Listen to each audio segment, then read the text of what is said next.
Hello everyone, today we're going to offer you a recipe for an anything but conventional cocktail.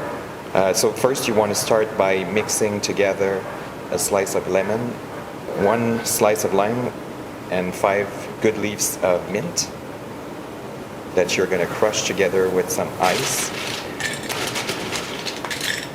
Then you put some cubed watermelon in a mixer with stevia, 2 ounces of maple water from Quebec. Here we're using maple tree. Then 3/4 of an ounce of cranberry juice. Then obviously you mix it.